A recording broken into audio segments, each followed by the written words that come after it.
ولا يأتي أولو الفضل منكم والسعة أن يؤتوا أولي القربى والمساكين والمهاجرين في سبيل الله وليعفوا وليصفحوا ألا تحبون أن يغفر الله لكم والله غفور رحيم ولا يأتي أولو الفضل منكم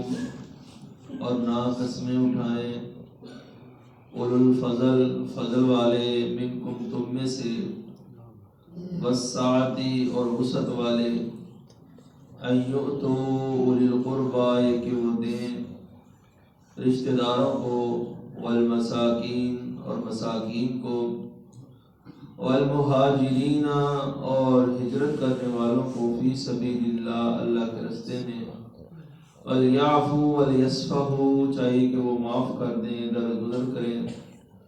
أَلَا تُحِبُّونَ کیا تم پسند نہیں کرتے أَن يَغْفِرَ اللَّهُ لَكُمْ کہ وہ اللہ کی ذات تمہیں معاف کر دے وَاللَّهُ غَفُورٌ رَحِيمٌ اور اللہ بہت زیادہ معاف کرنے والا اور رحم کرنے والا ہے۔ یہ آیت مبارکہ سیدہ عائشہ امہات المومنین رضی اللہ تعالی عنہا پر جو تہمت میں شریک ہوئے تھے ان کے بارے میں نازل ہوئی، خاص طور پہ یہ مصطح بن اساسہ کے بارے میں۔ جب ابو بکر صدیق رضی اللہ تعالی عنہ نے اس کا جو خرچہ تھا وہ بند کر دیا، مصطح جو تھا یہ حضرت ابو بکر صدیق کا خالہ زاد بہن کا بیٹا تھا اور بعض مفسرین نے خالہ زاد قرار دیا اس کو۔ تو یہ غریب تھے، کمزور تھے اور رشتہ دار بھی تھے ابو بکر صدیق رضی اللہ تعالیٰ۔ تو ابو بکر صدیق رضی اللہ تعالیٰ نے اس کا جو تھا خرچہ وہ اپنی طرف سے لگایا تھا، ہر ماہ اس کو وظیفہ دیا کرتے تھے۔ تو جب اس نے تہمت لگائی سیدہ پر تو ابو بکر صدیق رضی اللہ تعالیٰ عنہ نے غصے میں آ کر کے اس وظیفے کو بند کر دیا اور قسم اٹھائی کہ آج کے بعد میں اس کو وظیفہ نہیں دوں گا۔ تو اللہ رب العزت نے ان آیات مبارکہ کو نازل کیا کہ جن کو اللہ نے اپنے فضل سے نوازا ہے، جن کے پاس وسعت ہے، وہ اپنے رشتہ داروں کا جو ہے خرچہ وہ بند نہ کریں، وہ مساکین ہوں،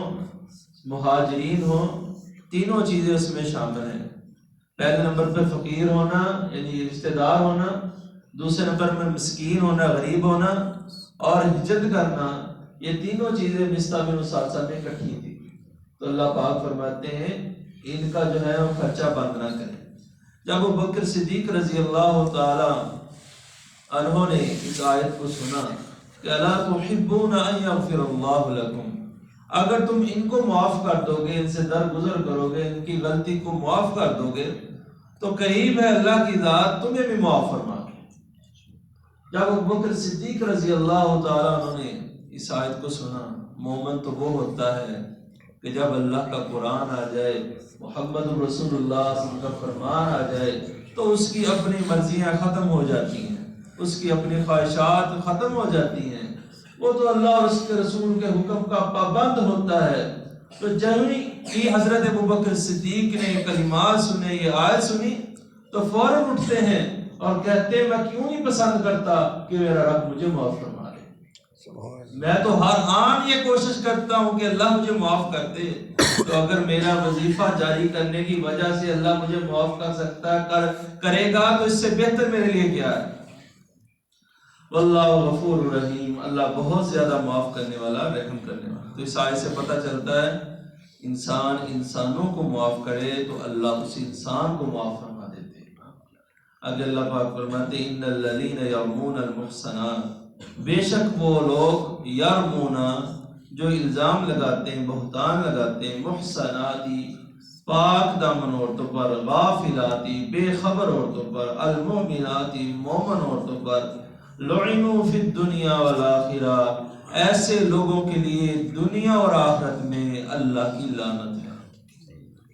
وَلَهُمْ عَذَابٌ عَظِيمٌ، اور آخرت میں اللہ نے بہت بڑا عذاب تیار کیا ہے۔ یہاں صرف مومن عورتیں نہیں ہیں، مومن عورتوں کے ساتھ مومن مرد بھی ہوتے ہیں۔ برائی عورت کرے گی تو برائی کے ساتھ برائی کرنے والا مرد بھی ہوگا، تو دونوں کے لیے یہ چیز ہے،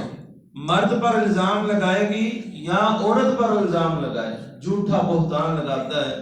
تو فرمایا ان دونوں کے لیے یہی بات ہے کہ لعنوا فی الدنیا والآخرہ، ایسے بندوں کے لیے دنیا اور آخرت میں لعنت ہے۔ پہلے فرمایا پاک دامن عورتیں، پھر فرمایا بے خبر، بد چلن نہیں ہے، معاشرے میں ان کا جو برا نام نہیں ہے، بلکہ پاک دامن ہے، دنیا کی ان چیزوں سے بے خبر ہے، وہ ایسی عورتوں پر بہتان لگانا یا ایسے مردوں پر بہتان لگانا دنیا اور آخرت میں لعنت کا سبب ہے۔ نبی علیہ السلام سے بخاری میں حدیث موجود ہے، اللہ کے نبی صلی اللہ علیہ وسلم نے فرمایا اجتنبوا سبع الموبقات، اے میرے صحابہ 7 ہلاک کر دینے والی چیزوں سے بچ جاؤ۔ صحابہ کرام رضوان اللہ علیہ اجمعین کہنے لگے قالوا یا رسول اللہ وما ہن، اے اللہ کے رسول وہ 7 ہلاک کر دینے والی چیزیں کون سی ہیں؟ آپ علیہ السلام نے فرمایا الشرک باللہ، سب سے پہلے انسان کو ہلاک کرنے والی چیز جو ہے وہ اللہ کے ساتھ شریک ہے، شرک کرنا ہے۔ دوسرے نمبر پر فرمایا والسحر، جادو کرنا، یہ انسان کو ہلاک کر دیتا ہے، برباد کر دیتا ہے۔ اور تیسرے نمبر پہ رسول اللہ صلی اللہ علیہ وسلم فرماتے ہیں، آپ نے فرمایا کسی انسان کو وقتل النفس الذی حرم اللہ الا بالحق، کسی انسان کو قتل کرنا جان بوجھ کے اس کا جرم ہی کوئی نہیں ہے۔ تو اس کے ساتھ نبی علیہ السلام نے آخر میں 7ویں نمبر پہ فرمایا وقذف المؤمنات المحسنات الغافلات المؤمنات، مومن عورتوں پر جو پاک دامن ہے، صاف ستھری ہیں، غافل ہیں، بے خبر ہیں، ان پر تہمت لگانا یہ اپنے آپ کو ہلاکت میں ڈالنا ہے۔ ایسا انسان دنیا اور آخرت میں لعنت کا سبب ہے۔ لعنت کا معنی اللہ کی رحمت سے محرومی ہے، اللہ کی رحمت سے وہ بندہ دنیا میں بھی محروم ہو جاتا ہے، آخرت میں بھی محروم ہو جائے گا جو بندہ کسی پاک دامن مرد یا عورت پر بہتان لگاتا ہے۔ تو آگے اللہ پاک فرماتے یوم تشہد علیہم السنتہم وایدیہم وارجلہم بما کانوا یعملون، وہ دن ایسا دن، قیامت کا دن، تشہد علیہم، گواہی دیں گے ان پر، السنتہم، ان کی زبانیں، وایدیہم، ان کے ہاتھ، وارجلہم، ان کے قدم، بما کانوا یعملون، بسبب اس چیز کے جو تھے وہ عمل کرتے۔ ان کی زبانیں بھی ان کے خلاف گواہی دیں گی۔ آج تو زبان ہی اپنی مرضی سے استعمال کر لیتا ہے نا،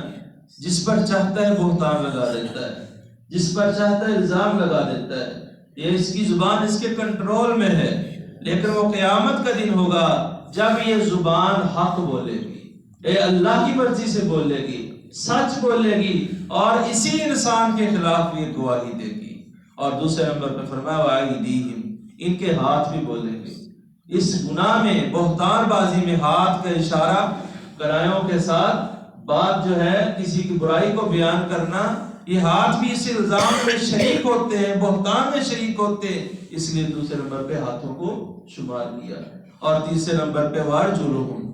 ان کے قدم بھی گواہی دیں گے۔ یعنی انسان جب بہتان لگاتا ہے تو ایک جگہ سے چل کے دوسری جگہ پہ جا کے انسان کو بتاتا ہے، تو اس کے قدم بھی قیامت کے دن اس کے خلاف گواہی دیں گے۔ اللہ نے تینوں چیزیں بیان کر دی۔ سورہ سجدہ میں اللہ رب العزت نے یہاں تک فرمایا کہ ان کے چمڑے بھی بولیں گے، ان کا جسم کا انگ بولے گا اور اس کے خلاف گواہی دے گا۔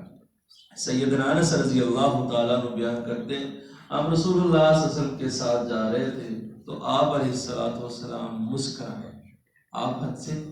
تو ہمیں پوچھا انس نے کہ فوراً بعد رسول اللہ صلی اللہ علیہ وسلم نے، اے میرے صحابہ مجھے بتاؤ میں کیوں ہنسا ہوں؟ صحابی کہنے لگا اللہ کے رسول، اللہ جانتا ہے، آپ جانتے ہیں، ہمیں نہیں معلوم، آپ کیوں ہنسے؟ تو رسول اللہ صلی اللہ علیہ وسلم فرماتے ہیں قیامت کا دن ہوگا، ایک آدمی کو لایا جائے گا، جہنم میں پھینکا جائے گا، تو وہ آگے سے آدمی کہے گا یا ربی، اے میرے اللہ، میں نے تو سنا تھا تو ظلم نہیں کرتا، آج میرے اوپر ظلم ہو رہا ہے۔ اللہ رب العزت گواہ لائیں گے، وہ کہے گا میں انسانوں کی اور کسی کی گواہی نہیں مانتا، میں صرف اپنے علاوہ کسی کی گواہی نہیں مانوں گا۔ تو رسول اللہ صلی اللہ علیہ وسلم فرماتے ہیں اللہ اس کی زبان پر مہر لگا دے گا، وہ زبان بند ہو جائے گی، پھر اس کے ہاتھوں کو کہا جائے گا کہ بولو، اس کے ہاتھ اس کے خلاف گواہی دیں گے، قدم اس کے خلاف گواہی دیں گے، جسم اس کے خلاف گواہی دے گا۔ تو جب اس کی مہر جو ہے زبان سے ہٹائی جائے گی تو یہ زبان سے اپنے جسم کو مخاطب کر کے کہے گا کہ میں نے تجھ کو بچانے کے لیے تو یہ جھوٹ بولا ہے، تو نے میری خلافی گواہی دے دی۔ تو آگے سے جسم کہے گا انطقنا اللہ الذی انطق کل شیء، یہ اللہ نے مجھے بلا لیا ہے جو ہر چیز کو بلا سکتا ہے، تو پتھروں کو زبان دے سکتا ہے۔ آج ہم کیسٹیں ہمارے پاس، ریکارڈنگ ہمارے پاس، مجھے وہ پلاسٹر کی چیزیں، وہ لوہے کی چیزیں بول رہی ہے، وہ قیامت کے دن اللہ کی ذات جسم کو کیوں نہیں بلا سکتی؟ وہ تو ہر چیز پر قادر ہے، وہ کن فیکون کا مالک ہے، تو اللہ کی چیز ہر چیز پہ قادر ہے۔ لہذا اللہ سے دعا ہے کہ اللہ رب العزت ہمیں بہتان سے بچائے، کسی پر الزام تراشی کرنا، برا اس پر جھوٹا الزام لگانا، اللہ رب العزت ہمیں محفوظ فرمائے اور تمام گناہوں سے محفوظ فرمائے، ہر نیک عمل کرنے کی توفیق دے۔ وآخر دعوانا الحمدللہ رب العالمین۔